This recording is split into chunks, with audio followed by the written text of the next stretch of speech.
Tell a friend, and share a friend.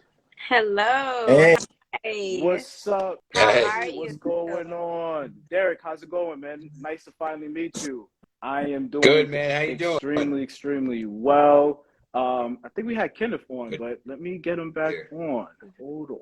Hold on. Let's see here. How you guys doing this wonderful Monday evening? Good. Good.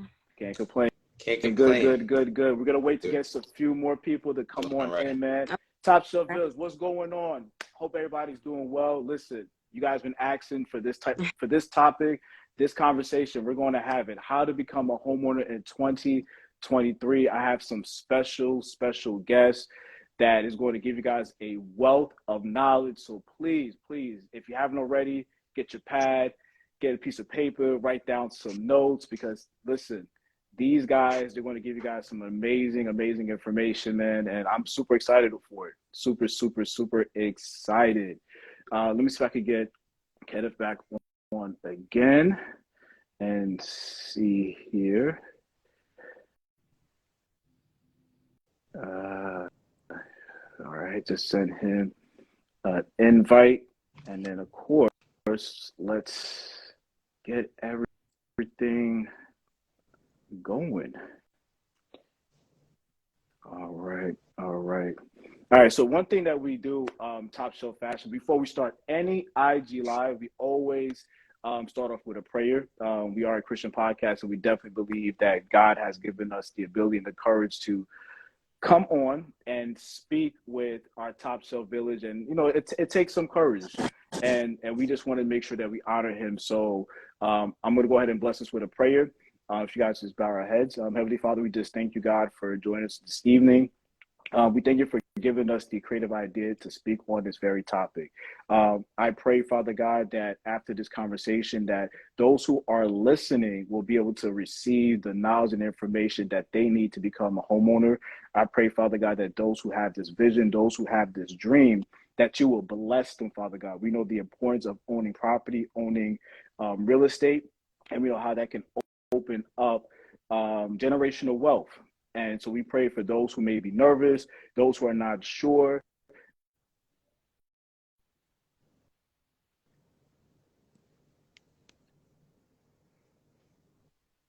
Amen.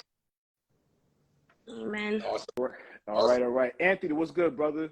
What's good? I know you guys are wondering, where's Fred? Where's Anthony? Where's the Top Shelf crew? Listen, we all have our own week. We've done this before.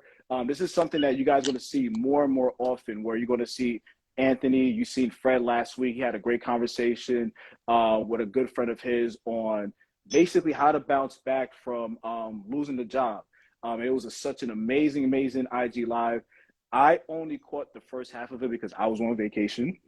But one of the beauties of what we do is that once our IG live is done, we post it on our YouTube page. And our YouTube page is also T.O.P Shelf Podcast as well. So any past IG lives that you guys may have missed, you can check it out on our YouTube page and revisit. That's what I did. And what's good, brother? So you guys could go back and enjoy the experience. So what I'm going to do is, while we're still waiting for Kenneth, we have some special guests here. I'm going to go ahead and introduce them and allow them to also introduce themselves so you guys know who these amazing people are who's taking time out their Monday evening schedule to spend time with our Top Shelf Village. So we have the beautiful, lovely Nicole. Nicole's a good dear friend of mine who I really, truly appreciate. We go back a little bit, and she is a real estate agent. So she's going to be here to give some wealth of information on, just how it is to be a real estate agent, what the process is that you guys will need when you're working or looking for a real estate agent. And of course, we also have Derek Rodriguez, who is a loan officer. Is that correct? Yes, he is a loan officer. So he's a Correct. finance guy, Yes, right? So he's a guy, he's going to talk about the financial piece of it, mortgages, things of that nature, all this information that you guys will need to know as far as it's not just about looking for a home, but also we need to know how much it's going to cost, what a type of loans and things like that as well. Nicole, if you could just bless and let these people know, who you are and what you do. Okay, thank you very much, Jeff. I do appreciate the opportunity. So I'm a licensed real estate agent in New York State. So I help homeowners sell their house. I help future home buyers buy their home. I help renters find apartments, and I also help landlords find tenants. So what I do is with my clients, I'm very hands-on. I speak to them daily to know their needs, their investment purposes, let them know where the market is, what's available to them, and opportunities out here. So, so that's what I do day to day. So I constantly just reach out, or if I have certain particular clients, I work with them, I go out with them, we see houses, we see apartments, or I host open houses where the buyers and the renter comes, and we make the connection. And we inform you on how to buy, especially in New York State, because there's a lot of investment, there's a lot of opportunities out here that a lot of people don't know, and it's just not available, or they don't look into it. So I'm here to help you and inform you about that. So that's my job. I love it. I love it. Thank you, Nicole. Thank you again for just joining us. Derek, as a loan officer, if you could just give a little bit of information, who you are and what you do, because some people, they may not even be aware what is a loan officer. So if you could just let our village know a little bit about yourself. Yeah, absolutely. Thank you for having me on. My name is Derek Rodriguez. I'm a loan officer at Cardinal Financial. We're a direct lending mortgage bank. So a little bit of what I do is I basically partner, me and Nicole would be essentially a team where, she may have a buyer that is looking to purchase call it their first home. And with that being said, they need financing. Not everybody has, a couple $100,000 cash laying around. So, they need a mortgage, right? So, basically what my job is to help a future home buyer purchase their home. So, usually I'll speak with a buyer. The first step in regards to the purchase process is getting a pre-approval, getting pre-approved. You need to know what you qualify for, what you can afford, what you're comfortable with. And I tell people that all the time, right? Some people are looking to get pre-approved for their max amount, right? Which is all great, but I like to go over the numbers with my clients to make sure, all right, listen, you're approved for X amount. And then when you start going over the numbers, they may say, you know what, I can afford it, but it's a little more than I wanted to spend. I want my buyers comfortable with what they're getting themselves into. So, realistically, my job is to get them financing to buy that home that Nicole's going to find them and put offers in on. So, we're essentially a team here. We work together, and, I'm going to get them pre-approved. She's going to find them the house, and then I from there, love we're it. going to get the loan closed And together. this is what I want. What I wanted to do is with this IG live is to give our top shelf village just the wealth of information that they need to know for 2023. There's a few people that I know personally who are looking to become a first-time homeowner, and it can be scary for some people. And it's like, where do I get the information? Who can I speak to? Making this huge purchase can be intimidating, but it's very much doable. Just like we're going to have one of our guests is going to come on a little bit later on, and she's going to talk about her experience, who actually worked with Nicole. So that's it's going to leave me with my first question, and either one of you guys can answer this question: is what are the beginning stages as far as like if somebody's looking to buy a home? What are some of the first things that they would need to do to be able to get pre-approved for a loan? You Well, want to take I'll it, Nicole, or introduce it me? and I'll let you take the rest. I love it. So the one Tag thing I'm team. gonna Cool. ask you is if you have a pre-approval. If you tell me no, send you my buyer guide. And then also I'm going to connect you with Derek, which works for Cardinal Financial. So what you need, we do credit checks and debt to ratio income, which I'll let Derek go more into detail with that. And, we just ask you for bank statements and things of that sort throughout your history. So then I'm going to let you take it over, Derek. Yeah. So as far as the pre-approval, right? Nicole would send to me and say, "Listen, these buyers need to get pre-approved." Okay. So what I do is I'm gonna take a mortgage application, and I tell people this all the time: take advantage. Whether you're looking to buy now, 3 months, 6 months, 12 months, take advantage of doing a mortgage application. The reason for that is it's a free quote. It costs you no money. And let's just say you're not ready to buy right now. At least we can come up with a game plan, right? That way you're ready to buy in 3 months, 6 months, 10, whatever it may be, right? So I go over a quick mortgage application. I put the loan together. I'll let you know exactly what documents that we need, right? Are we going to have to look at the credit report? 100%, because there's multiple factors that go into it. Just like Nicole said, your debt to income ratio, you're going to have your credit score. We're going to see what programs are going to fit you the best, right? So, taking that mortgage application is so important, because it's going to open up a bunch of things for you buyers in regards to what programs are going to fit you the best, what we need to do to get you where you need to be. That's the first step. And then once you have that pre-approval, now Nicole could actually shop in your price range and start looking, okay, this is what, this is your area, send a bunch of houses. And I tell my buyers all the time, anytime that you're looking to submit an offer on a property, reach out to me. Hey, this is the purchase price. These are the taxes on the house. That way I can give you the numbers here. All right, perfect. This is what your monthly payment looks like. This is what your total out of pocket looks like between your down payment and closing costs. So the first step is getting pre-approved, and that way you can go out there and shop. That's good. So I think that's one of that's some of the things that people they're not even aware of. Like, what do I do? What do I need to be pre-approved for a loan? Because it's, from what you explained, it's not like if you're just looking for a car or you open up a credit card or something like that. This is a different type of animal. But being prepared to be able to purchase a home is, you got to do your due diligence to make sure that you are ready. And I'm going to ask you an additional question, Derek. Since we're talking about finance, we're talking about money. And you kind of elaborate a little bit on it. Mortgages, like, I know there's different mortgages that are out there. I think there's like a jumbo loan. There's like there's these different type of mortgages and loans that's out there. If you could elaborate a little bit more, like, what are the different type of mortgages and loans, like that there's like a fixed loan and things of that nature. What are the different loans, and what are the requirements for some of these loans? Yeah, so I mean, your typical loan programs that, let's call it first-time home buyers maybe looking for, or is an FHA loan or a conventional loan. FHA are government products, and then you have your conventional loans, Fannie Mae, Freddie Mac, which are private agencies now. FHA, FHA.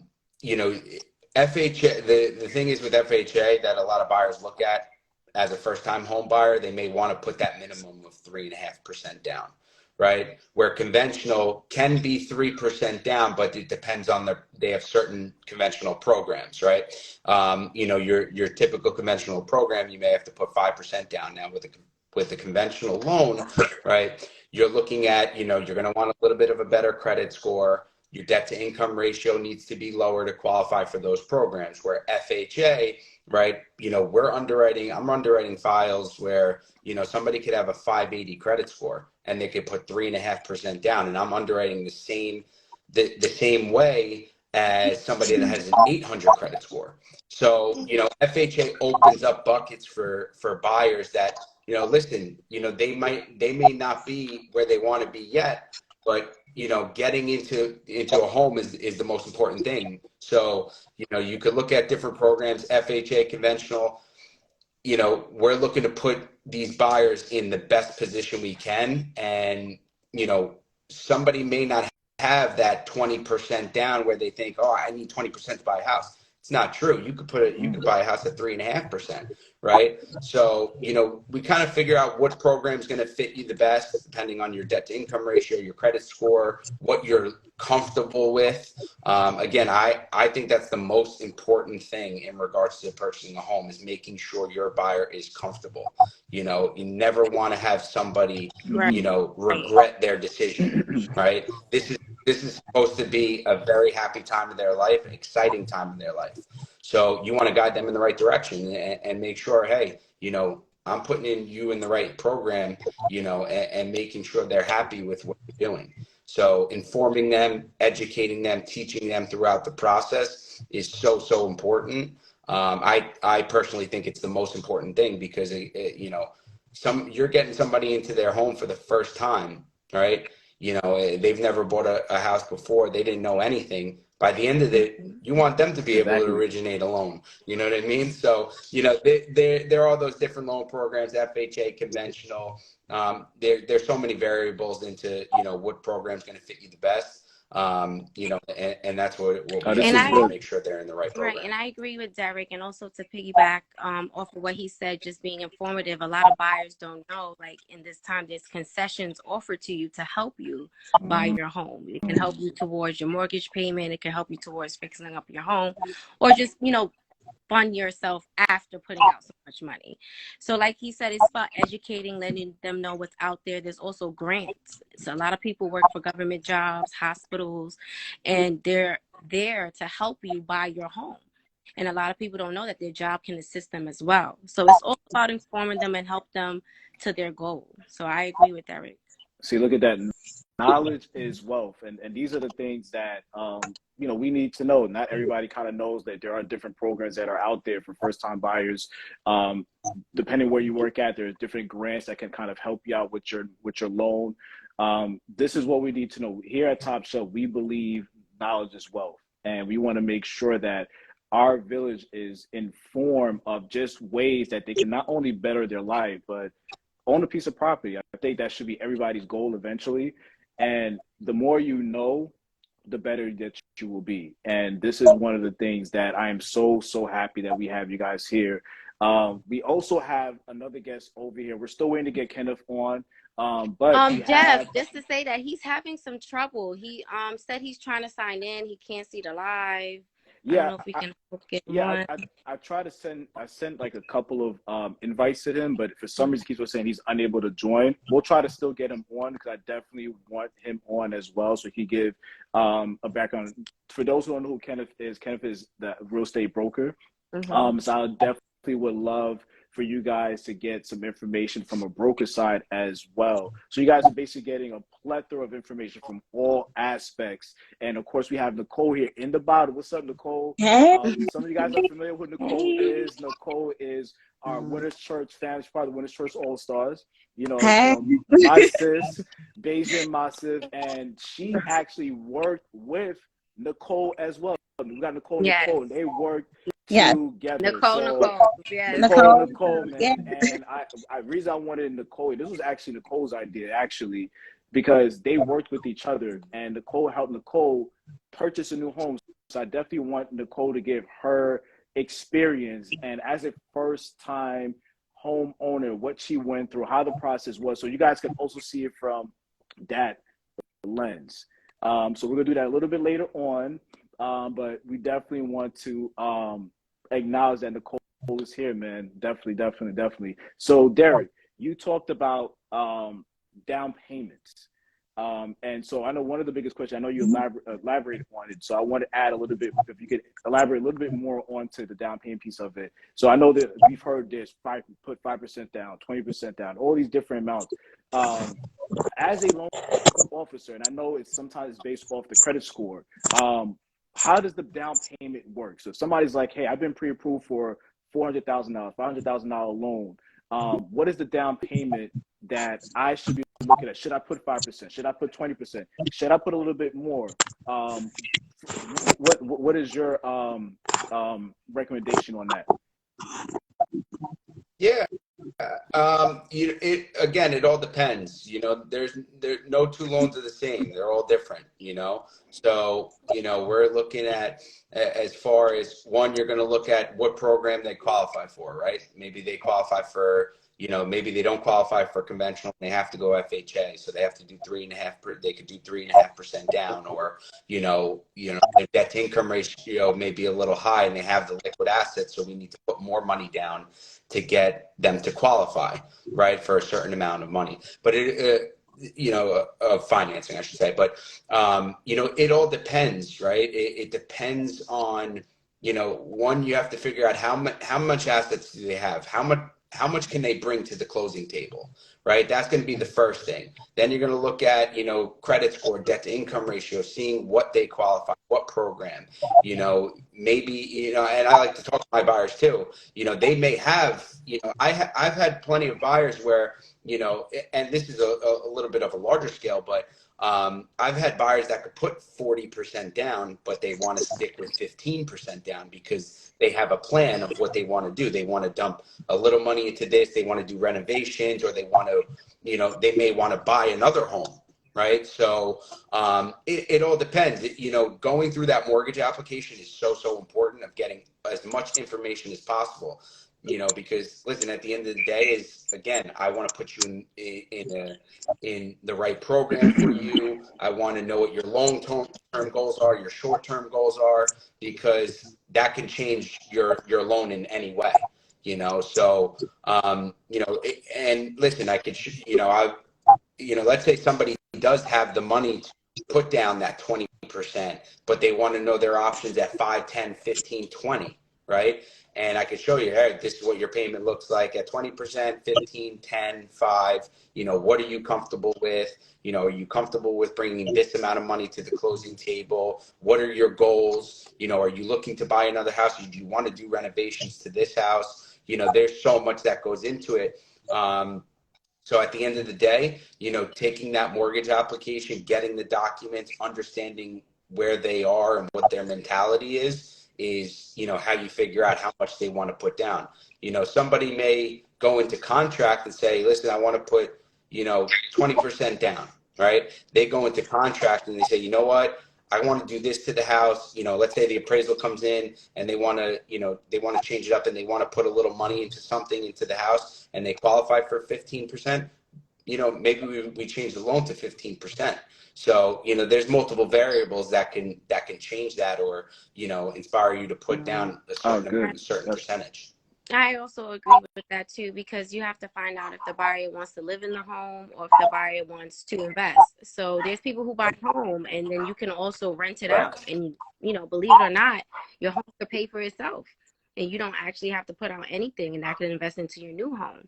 And this is how you start having more than one income for yourself. So it depends on why you're buying. Are you looking to invest to make money? Or are you looking to live in, and you're looking for your home for your family? This is good. Exactly. And that's a good way to put it, because also when you're buying a home, there's different things. If you're buying an investment property, you can't, FHA loans are only for primary residences only. So, if you're buying a second home, you have to do a minimum of 10% down. If you're buying an investment property, if it's a single family residence, you got to put a minimum of 15% down. 2 family, 3, 4 families could be anywhere from 20 to 25%. So there's a lot of different variables on what you're looking to do, what you're looking to buy. That's good. So yeah, that's a good way. That's really, really good. I hope you guys have your pad, you have your paper, you take it down some notes for all those who are looking to be future homeowners, because this is like, you guys are getting free 99 information, man. And this is like, you guys are speaking to the people who are on the field, who does this for a living, that's helped hundreds of people, buy a new home, buy investment properties. This is really good. This is really good. So now I got my pre-approval. I know how much I need to put down on a new home. What is the next step? Nicole, if you can let us know what's the next step. Once they got their pre-approval, they know how much they need to put down. How do they start looking for a home? I know this is where you step in as a real estate agent. If you could walk them through that process. So once we get past that, I ask you what area are you interested in. So depending on if, you're going to ask me maybe Queens, maybe Long Island. So then, I let you know information about taxes, how it affects, the payments that you pay monthly, if you're comfortable with. Then I send you a list of houses. I personally like to send a lot of options. And I also tell my clients, give me about maybe 3 to 5 and we'll go see it every weekend or maybe twice out the week. And then, you get a feel, you walk through the house, you see, people feel like, oh yeah, this is me, or I like this, or I can live here, and you can see yourself there. So I walk through that experience with you. I'm here like to coach you through it. You have any questions? I speak to my clients daily. Ask Nicole, good morning, good morning. Sometimes I say good morning just to say good morning, and you don't hear from me the rest of the day. And we do that, and then when you find something you like, we put an offer in, and then that's where my job comes in, and I'm an advocate for my clients. So I speak on your behalf to let them know that you're a qualified buyer, you can pay, you can afford the house, and then I build a relationship with the listing agent. And then we go through that process. And once my offer is accepted, then I'll let Derek take over that part. So what I do is contact, the loan officer. What he does is on his side, we go through appraisals, inspections, make sure that the house is worth what it's worth. And then when we make sure that you're getting what you're getting for your money, then that's when Derek will explain like the closing costs and what you need to bring with the down payment. And that's what kind of shocks a lot of our clients is, how much you need to bring to the table. And I also like to, the comfortability of the long-term process. So, you put this much, but this is your money. You're investing in yourself because your house builds equity, and you can also take that money out and do something else for yourself. So I always like to tell my clients, don't think about the now, think about the long term. And I'll let Derek pick up from there.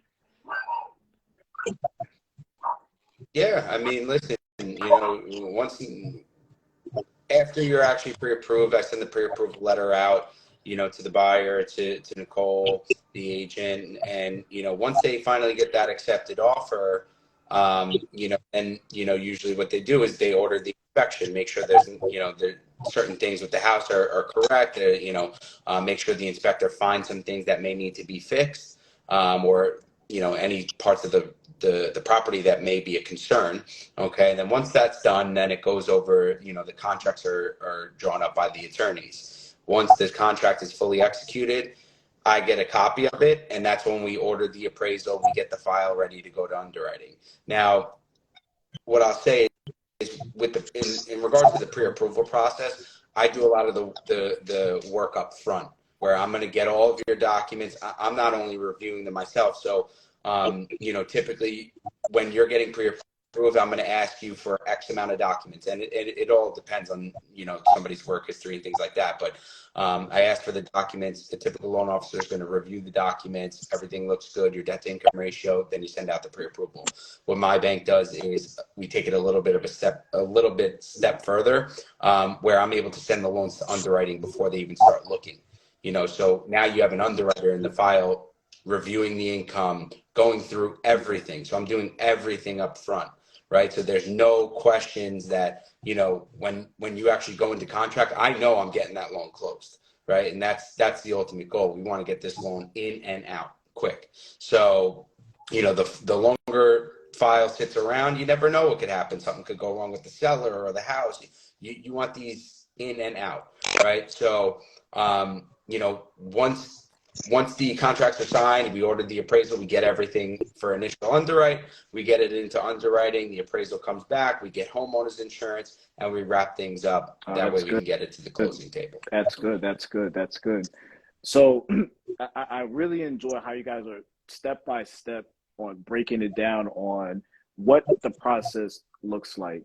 And one of the things that I really believe in is service, is servicing other people. And again, being a homeowner, like me and my wife, we're a homeowner, and we've been very fortunate, we've been very blessed, and we're looking to buy a new home in a new future, an investment property, and just continue to build from there. But one thing I definitely believe is in customer service. And I can say right up front, because I know both Nicole's and personally, and they are great, amazing people, and they believe in servicing people as well.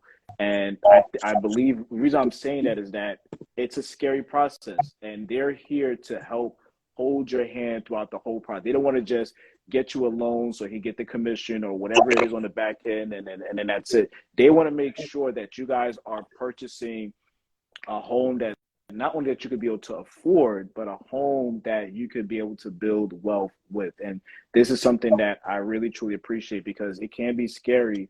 It can be scary for a lot of people. So I wanted to get Nicole Francis, who's there. I know you just there patiently waiting. But I wanted to ask you, because you worked with Nicole, and I wanted to ask, like, you have gone through the experience of actually purchasing a home, and I think you're still, and please correct me if I'm wrong, you're still going through the process of closing. Is that correct? Yeah. So this is, hi everyone, good night, I'm Nicole. So this is all very much like a surprise moment for anybody who's following from my page or who knows me closely, because I have been very quiet. You know, I'm very quiet about my business dealings. The cat's out So, the bag. right, the cat is out of the bag. I'm officially in the process of closing. The closing won't be until not yet, but very soon. Let's just say that it's very soon. This whole process has had it's like the way I would describe buying a home is like the hormones of a woman. Like it has its highs and it has its lows, and you're gonna eat a lot in between. So it can be stressful, but it can also be really good and exciting. Um, I had a great experience with my realtor. I find myself to be blessed to have had Nicole as a realtor. This is the one who put me on, and I always say thank you for that. The customer service that she gives is awesome. I feel like she was my realtor, but I feel like I gained a friend through this process. So it was also like a very good moment for me. I would say like there's things that I learned in this process that no one ever really explains to you in home buying. Just like how everything is like just kind of like 1 minute you feel like you're like it's slow, and then all of a sudden it's like woo, like fast paced, like okay, this is happening now. It's like almost like being rushed to the labor and delivery room. Yeah, that's how it feels. I Like mean, I wouldn't know, but okay. oh, okay. Right. And that it feels like, just imagine being all of a sudden slow and then you're in an emergency situation in a sense. But it's all good stuff. I think like one of the main things I can say or advise anybody is always take a second and breathe. And it's okay to have someone like understand like your realtor, your loan officer, your broker, your lawyer, all those people are basically a part of your team. They're working together for you and to better you, to get you where you need to go. So don't think of it as like, oh my God, like what is happening? It's good to make sure that everybody has like a cohesive understanding and can work together. One thing that was great about Nicole is that she did come with a team. I already have my own property lawyer. So I brought her in, but she pretty much knows my loan officer and all that stuff. So it kind of worked cohesively because she's been doing this for so long. So it worked out for me. So it was just like a great experience for me. I mean, I can't, I'll tell you more once I'm all the way done. Like when keys are in hand, I can elaborate more. but until then, all I can say is like it's been a blessing. And I think that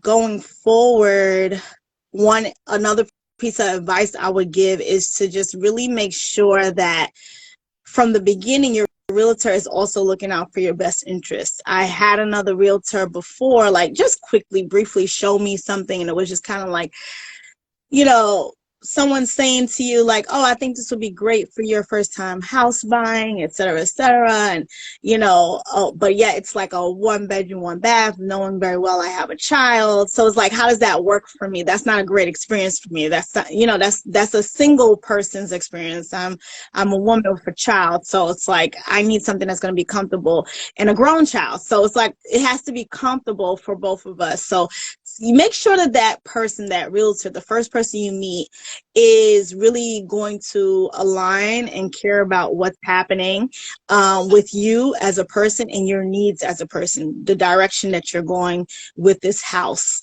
You know, what's your plans as far as your first time house? You know, what do you need in it? Do you want to walk into equity? Like, what are the things that you're thinking about? And that they're educated on these things, that they can give you background, they can give you information, they can give you advice. That's like very important. That's good. Thank you, Nicole. Because I definitely want to get your experience as somebody being on the other side, not the realtor, not the loan officer, not the broker, but the one who's going through the process, so our listeners can see that, hey, you know, this is what I had to go through, but I'm almost at the finish line, which is great. So I want to get to some of these questions. So people are dropping some questions on the chat, and Derek, maybe you can answer this question. So Fred is one of our co-hosts at Top Shelf Podcast. He's 1/3 of our podcast, and he has a question, which is a common question that I believe is, when is the best time to buy a home? Because I know like we've heard like this is a buyer's market, it's a seller's market, and that sometimes throw people off who may want to purchase a home or may want to hold back a little bit. When is the best time to actually purchase a home? Well, I'll give you a perspective right here. Obviously, everyone was looking to buy once the rates were, or where the rates were during, call it COVID, right? Rates were in the 2s, 3s. Nobody's ever seen that before, right? So that money was free money. Everybody was qualifying to buy a home, right? So, now with interest rates where they're in the 6-7% range, right? It means that the payments are higher. But the good thing is now there's a little bit more buying power. And the reason I say that is because what you have is when the rates were, in the 2s and 3s. What's up, Ken? What's up, Kenny? We finally got Hey, you finally, I got on. Oh. I had to grab my wife's phone. This is crazy. I don't go on my phone. I kept on sending the invites, but I kept on saying unable to join. But hey, listen. Yeah, so we got you this. on. We got you on. Everybody, please give a warm welcome to Kenneth. Kenneth is real estate broker. He works with Nicole. He works with Derek. Oh, hey, Nicole. Familiar Good face, to see you. The process is going good, by the way. Yes. So we finally got Kenneth on, man. He is a broker. Kenneth, real quick, and I'll let you pick back up again, Derek, finish to answer that question. If you could just let everybody know who you are and what you do.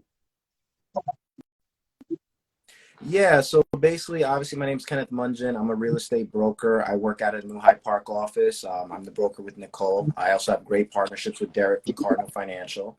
So a little bit about myself. I've been doing real estate now for about 6 years. First 2 years, I was, like a power agent, did a lot of deals. And then from there, I went into more of the brokering side, teaching agents what I do and, handling more of the problems, right? So what I pretty much come in, the agent has all the fun part, honestly. They go out, they find the house, they go, with the client, they get the gifts. I'm the one they call when, appraisal comes in short, there's an issue with escrow, title comes in problems, like, Kenny, what do we do, right? So that's where I really come in. I help give that support. I actually met Nicole on their inspection. So when Nicole had her inspection, I went out there too, because, I feel like, 2 eyes are better than one. So it's always good to, do that.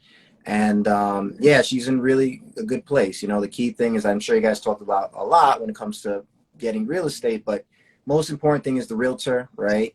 And the loan officer, right? If you have a good relationship with them, they're supposed to make your job easy, right? The big thing that I try to train people is, your client should never have a surprise, right? As long as you let them know what's going on and they're prepared, for the most part, people are usually happy, right?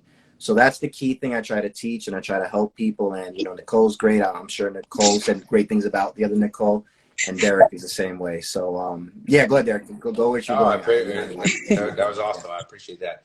But yeah, I mean, listen, back to the question of when's the right time to buy. It's tough to say because, if you look at 6 months ago, I was actually looking at, something on this a few days ago. 6 months ago, and call it the rates were at 4.5%. Right? People were still overbidding, $100,000 over asking price.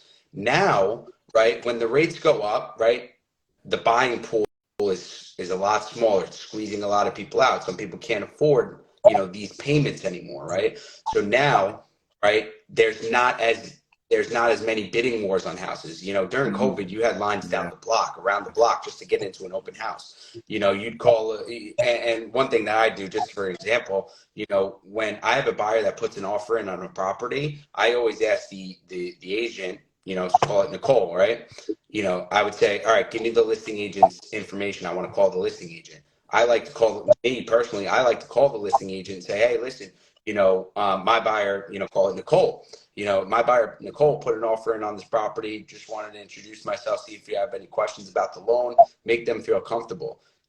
When you have an agent saying, yeah, I'll get back to you. I have to review 40 offers that I got, on Sunday. It's like, that's not easy. So, now you have, offers going in where you may get lucky and get you know, the property 25,000 under ask, depending on if the seller's desperate, you know. So when you start to look at that, right, 4.5% 6 months ago, and you're paying $100,000 over asking price, to let's say you're paying 6.5% now, and you're 25,000 under asking price, your payment's going to be lower. You know, so it's tough to say. You know, this situation, this market has been crazy. You know, the rates are violently shooting up, then they're starting to come down a little bit. It's been all over the place, but you know, right now is still not a bad time to buy, because again, there's not as many buyers out there, so you have a little bit more leverage to say, I'm not paying, you know, $25,000 over ask. You can see how long the house is sitting, and, you know, kind of figure out what you want to do. But in that situation, yeah, I mean, look, back then you put $75,000 over asking price and not get the home. It's like, how is that possible? Right? So you were overbidding on these houses. Right now, if you buy right now, right, with a higher interest rate, you're going to get a good deal on the house in regards to the purchase price. And guess what you could do? You could refinance. Once the rates come down, now you refinance, you get a lower interest rate, lower monthly payment, and you got a good deal on that purchase price. So, you know, right now is still a good time to buy. Yeah, please do. Can I add to that? Yeah. So I can tell you this from experience. 8 months ago, he was absolutely right. There was lines around the corner, right? Now, if you're looking to buy, you know, if anyone's trying to do what's called a seller's concession, right, where you try to put your closing cost into the mortgage, 8 months ago, people were not trying to hear that, right? If you said the word concession, they hung up the phone, okay? That's really what was going on, right? Now, because of the market, there's more wiggle room to do things and get deals done, right? People are willing to take seller's concessions, right? You can use the concession to buy down points, right, Derek? Get that interest rate lower, right? There's a lot more wiggle room. And I always tell people, and I've learned this, right? You want to do the opposite of what everyone's doing. When everyone was buying, you should have been selling. Right now, there's no one buying. You should be buying, right? And I'll explain why this really works, right? I bought my house 9 years ago, okay? I bought it for $350,000 in Rosedale, Queens, right? And at the time, it was 4.5%, right? And at the time, I was worrying, oh my God, I should maybe wait. This is what you have to understand. This is 9 years ago, okay? I didn't wait. I bought the house because I was able to afford it. That's very important. So when people ask me is the right time to buy or not, the first question is, can you comfortably afford the payment? There's no point in buying if you can't afford it, right? Now, let me tell you the beauty of high interest rates. And I did this personally. During COVID, do you know what I did? When rates dropped to 2.8, 2.6, I did a cash out refi. Okay, so I pulled $100,000 out, which you don't pay any taxes on, by the way, right? Because it's debt, so you don't pay tax. I dropped my interest rate, okay, and I had the same monthly payment that I did at the 4.5%. Then I took that money and started flipping, okay? So when you're buying at a high interest rate, remember, when rates go down, and they eventually will, okay? We don't know when, but eventually they will. You can refi out. You don't have to do a cash out refi. You can just do a regular refi, lower that payment, and just have that equity. The reason why I tell people to buy when they can buy is because a home gives you options. When I bought my home 9 years ago, my rent was $1,500. My payment, my mortgage payment was $24,000, and I said, "Oh my God, it's like an extra $1,000." Crazy. Do you know how much rents are right now? I feel rich. I hear people telling me I gotta pay $2,600 for a 2-bedroom. I'm like, damn, I got my whole house and my mortgage is only $2,300. This is why you purchase, right? It's an investment. You know, when I hear people saying I'm trying to time the market, no one can time the market. Exactly. It's impossible. It's impossible. Listen. Impossible. If you're looking, Kenny, not to cut you off, but yeah, if you're looking to do that, it's never going to work. This industry is constantly changing. There's so much going on. It's up, it's down. You know, you trying to time it. You know, let's say you're paying, you know, $2,500 in rent, right? One, you're paying somebody else's mortgage. Let's say I want to wait. You know, that money could be going towards your down payment and closing costs. Instead, it's going to your buyer, to your landlord's principal, right? You're just paying down his principal. 4 months, that $10,000 could have went towards your closing costs, right? So, you know, the longer you sit, you're just wasting money if you're renting at that point. You know, you're paying somebody else's mortgage, and that's That's why they have you in there. They don't want to pay it. They want you to pay it. So, you know, waiting for the right time. Listen, just like Kenny said, the best way you could possibly say it is the best time to buy is when you're comfortable with it and you can afford it. And yeah, it's like getting married. Can you imagine telling your wife, baby, I'm just waiting for the right time? She'd be like, a fact. do you love me That's or a not? fact. I mean, you need a house. That's true. Let's be real. I mean, like, the thing is, I deal with clients all the time. And the reason why we do a lot of business, because I make it reality for them, right? What happened during COVID? We were stuck in the house, right? You know what I mean? You think this is the last time this is going to happen? If you want to be stuck, you need a house. You got your own home. That's the only way to really. You need to own your own home, right? And now listen, the big mistake people make, in all honesty, and Nicole actually was really easy to work with. They tried to buy too much home for their first house, right? The average person is going to change their house in 8 to 12 years. So I tell people, listen, if you want that 550 house and that payment's too high or whatever, get a house that's a little bit cheaper, like I did. I choose between Rosedale and Valley Stream. At the time, I said, listen, at the time I was in real estate, I said, I want to afford the mortgage comfortably. So I just got in the house. Now I'm in the house. I fixed it up. I'm like, wow, it's worth so much now. It doubled. So that's the power of real estate. You're not buying an investment property. Listen, when it's an investment property, I get it. You want to time the numbers. Like right now, my investors, I'm telling them to wait, right? Because the numbers aren't adding up. But when you're buying a house, you're going to be there for years. You're going to raise your family, the schools, right? Are you really going to time the market for $100, $200 on your mortgage? That's crazy when you think about it. You know what I mean? Like if you're living and you're driving around looking for parking. Bro. When I bought my house, when I pull into my driveway, it is nice. I don't have to look for parking anymore. My laundry, I don't do a laundromat no more. You know what I mean? These are the little things. That's a luxury out here that make a big difference. That is so true. So true. Nicole, I want to ask you a question. What made you feel this was the right time for you to start looking and buy a home? I'm gonna tell you, it was God. Amen. I never really one day God just told me, you're gonna move, you're moving, so start looking to move. And like I said, someone came to me, was like, oh, I have this the first person came to me, said, oh, I know of this co-op. And I went and saw the co-op. It was cute.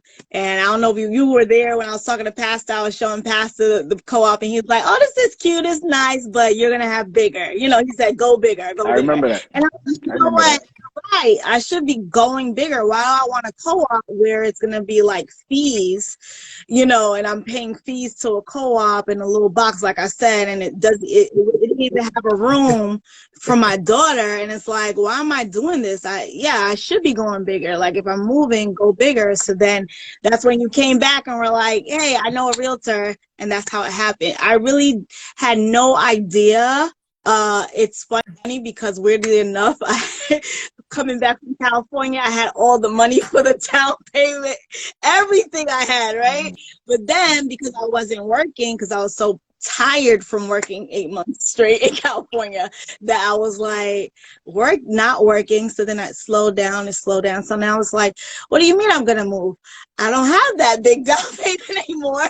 Like what I'm gonna do? But then I feel like things just started to align again as we started looking. Things started to like fall into place. Like, oh, okay, I have that. I can do this. Oh, okay. You know, and then like even talking to the loan officer, being like, oh, you can do this, move this around, take this out of your name, move this here and do this. And having that relationship really kind of made you feel like, oh, this is not as bad as they're making it seem. Like it's feasible. All of this is feasible. You just have to do it smart, you know.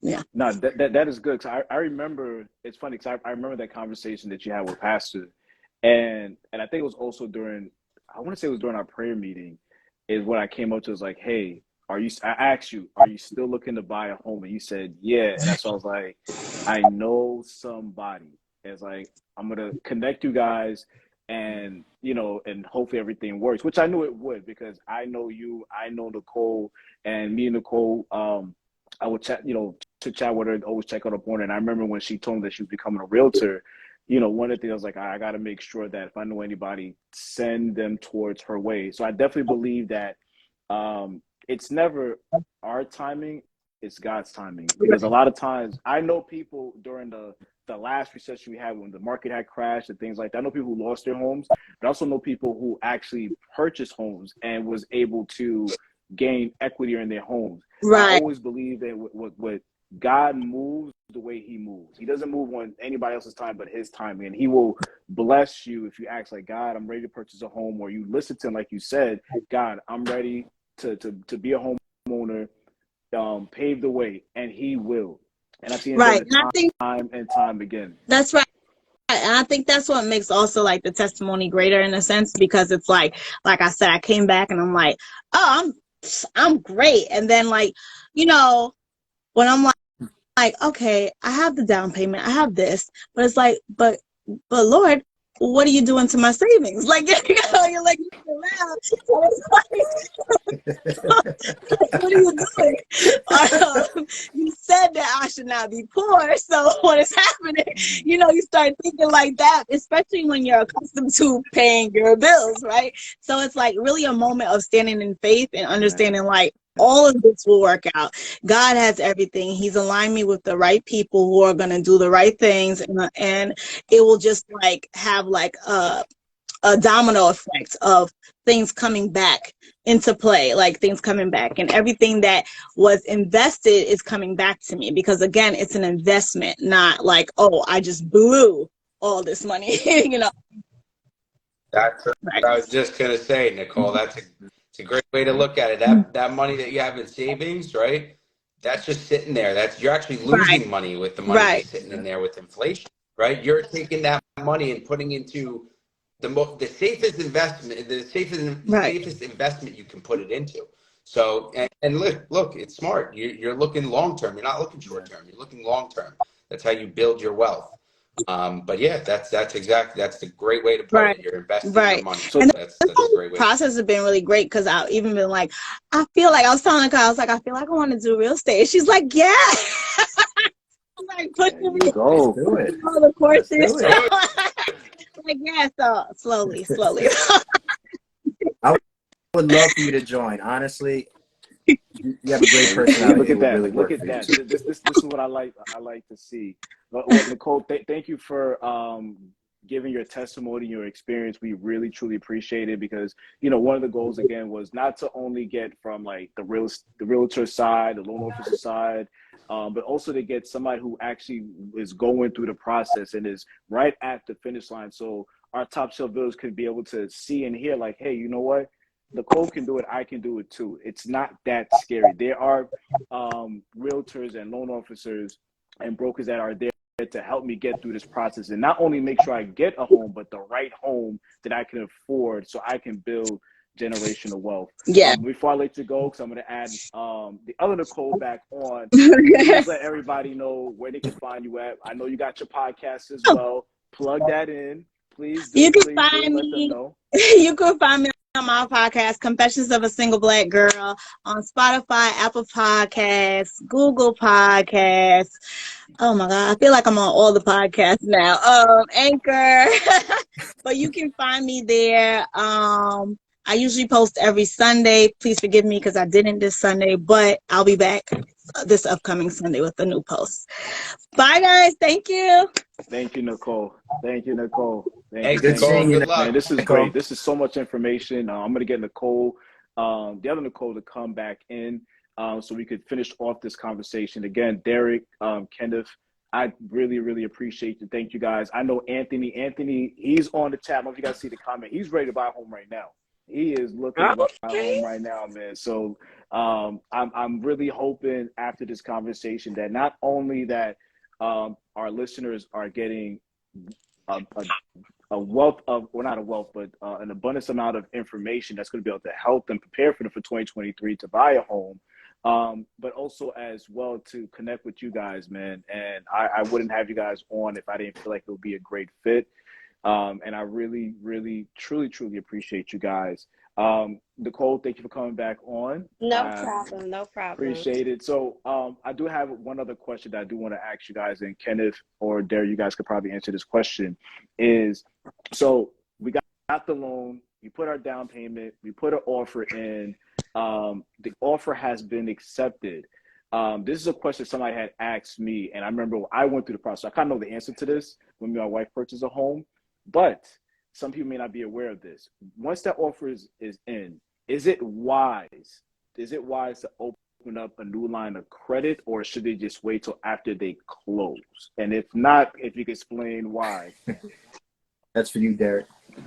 This is his favorite part right here. Yeah. When you have a pre-approval and you're going into contract, do not take out any debt, because what that could kill your whole deal and you don't even realize it, right? You know, when I'm qualifying somebody, or when the bank is qualifying somebody for a loan, they're going off your debt to income ratio, right? Which is basically, it's your monthly income divided by your debt, right? Your total monthly obligations. Now, your projected mortgage payment is part of that, right? So, you know, when you take out a debt, now that is whatever the payment is, right? You get a car, the car loan's $400 a month. That goes into your debt to income ratio. Now, if your debt to income ratio was tight, you just took out a loan that's costing you $400 a month. Now your debt to income ratio pops, you know, you may not qualify for that loan anymore. So whenever you are looking to buy, do not take out any debt. If you, let's say for some reason your car, you know, God forbid you total your car, whatever, and you have no other choice but to do it, at least let your loan officer know. That way he can maybe pivot a little bit, you know, and give him an opportunity to figure out how to get the deal to work, right? So taking out debt is a big no-no when you're applying for a loan, just because it could screw everything up. You don't want to you don't want that to happen, because you know, listen, you know, if you put, you know, let's say you're deep into the process and you put money down and the commitment letter was already issued. Now, you know, you take out a car loan, your loan gets denied. Your attorney's going to have to fight for that money to get that back, and you might not get that back. Probably won't So, get it back. yeah, you probably won't, depending on how deep you are in the process. Now the seller has your money. They have, you know, call it 20 grand of your money. Right. They may take that and just go take another offer, you know? So you got to be very careful. I've had that before. You know, listen, I'm always telling, you know, let me know if your income changes. Don't switch jobs. Don't take out any debt. You know, I've had somebody where I got lucky. Don't co-sign Yeah, anything. That happens all the time. Yes, Do not yes. Do co-sign. not co-sign, because that still is a hit. That's part. You're obligated to make that payment. So, you know, I've had somebody where I was refinancing them, and we were running what's called the credit supplement, and we saw Harley Davidson come up, and I called the guy right. Then my processor reached out to me and said, "Hey, he has an inquiry for Harley Davidson." I called the guy. I said, "Did you take out a loan for a motorcycle?" He said, "No, I inquired. I didn't yet. I was about to go there in like an hour." I said, No. We're closing in like 2 days. Wait, let's close first. You know what I mean? So, you know, yeah, don't take out any debt. And if it comes to a situation where you have no choice and it's for something serious, then at least let your banker know. That way they can kind of pivot and see if they can figure out a way to make sure Right. So it's like that you're covered. it's a short-term sacrifice for a long-term goal. Like I said before, when your house builds equity, you can take out all the money you need to buy that Harley Davidson if you want to.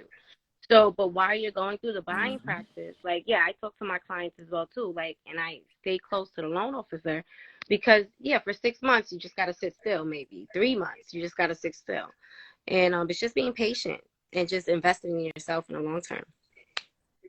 Discipline. Right.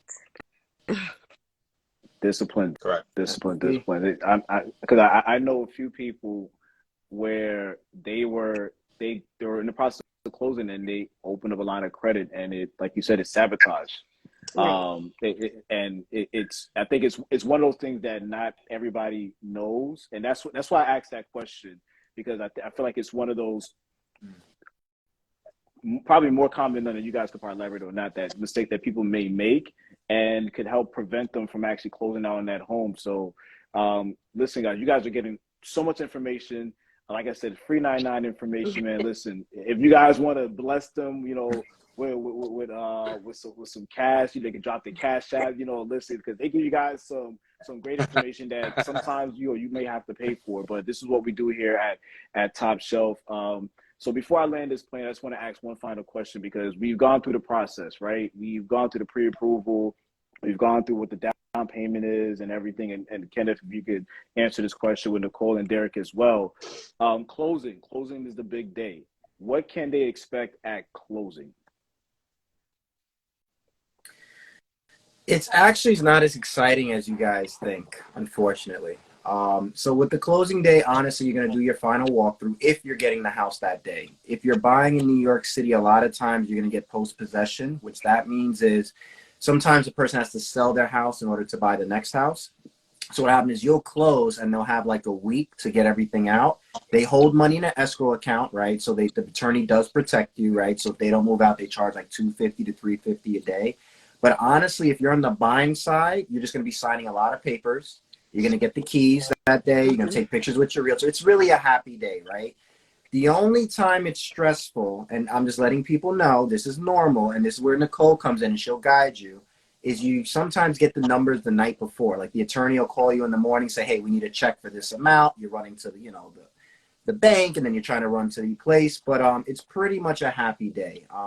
You got to do little things like remember changing the water, electricity. Those things have to get changed over. But honestly, it's probably the easiest day out of all the days, to be honest with you. I think inspection's usually pretty stressful. As you guys know, when you're doing the inspection, you're hoping nothing crazy pops up. But closing usually pretty smooth. If you have a good attorney and good loan officer, you're in and out. You're out. Good. Nicole, is there anything you want to add on to that? Well, my part is I bring the congratulations sign, but no, that pretty much sums it up. That's good. That's good, man. Listen, I cannot thank you guys enough, Derek, Kenneth, and Nicole, for joining us on this live. We truly appreciate you. I know that our Top Shelf Village, they are truly grateful with the wealth of information that you guys provided to them. So next year, they're going to be reaching out. They're like, hey, Nicole, I listened to you on the IG Live. I'm a good friend of Jeff. Help me get my new home. And I say this all the time. I don't do this to gain anything out of it. Nicole will tell you personally, like she keeps telling me, like, hey, Jeff, because you introduced me to Nicole, I'm going to take you and your wife out to dinner. And I keep telling her, like, I don't need anything. I don't need a referral free. I don't need anything. Like, I do this because I genuinely want to see people win. That's how I am. And I believe knowledge is wealth. Wealth is knowledge. And the more we can learn, the more we can gain, the more we can grow. But before I let everybody go, real quick, I got an announcement. Tomorrow's Top Shelf Tuesday. What Top Shelf Tuesday is that we have a new episode. We are a podcast as well. We have a new episode that drops tomorrow. Who are you when you're on vacation?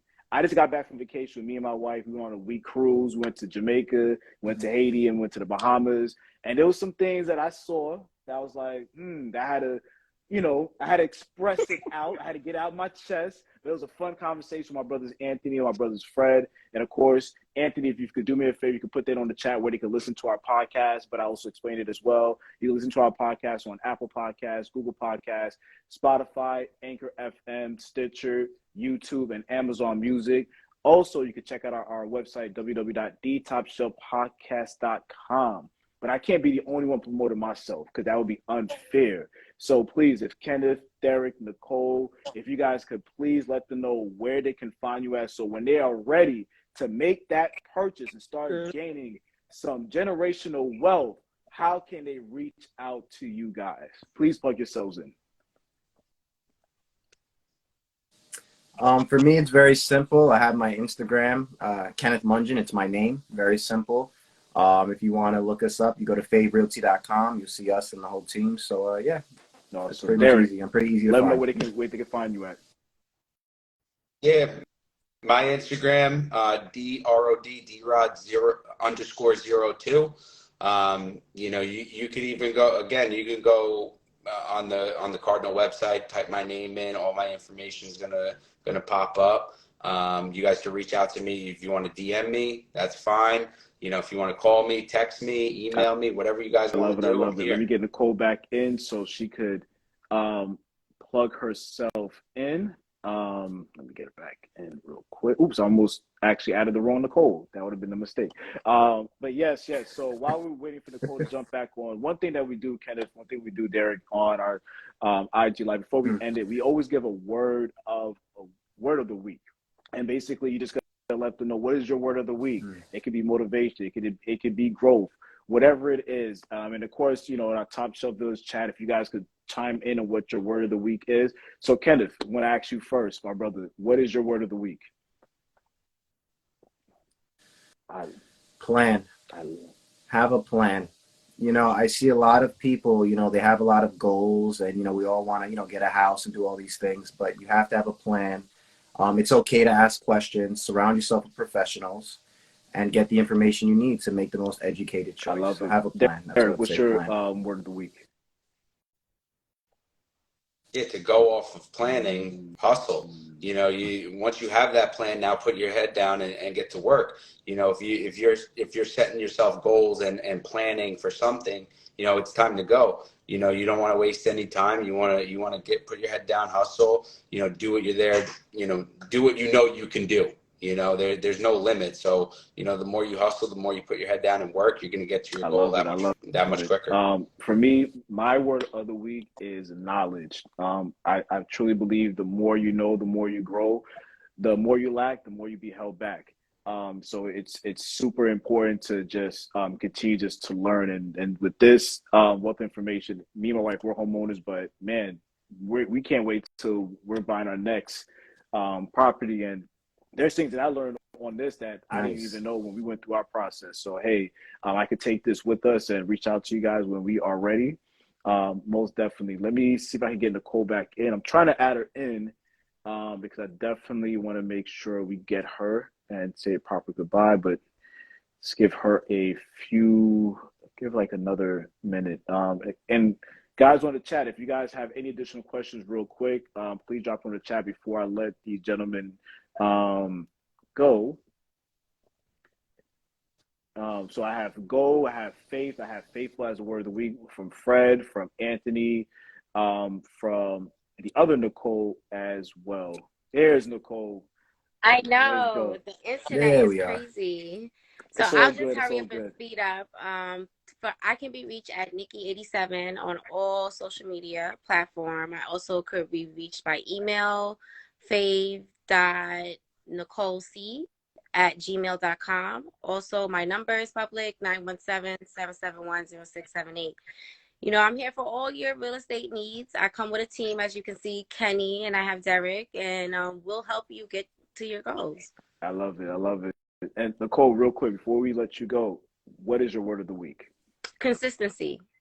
Stick to it. Doing it. It works. I love it. I'm a living testimony of it. Yes. I love it. Again, yes, you are.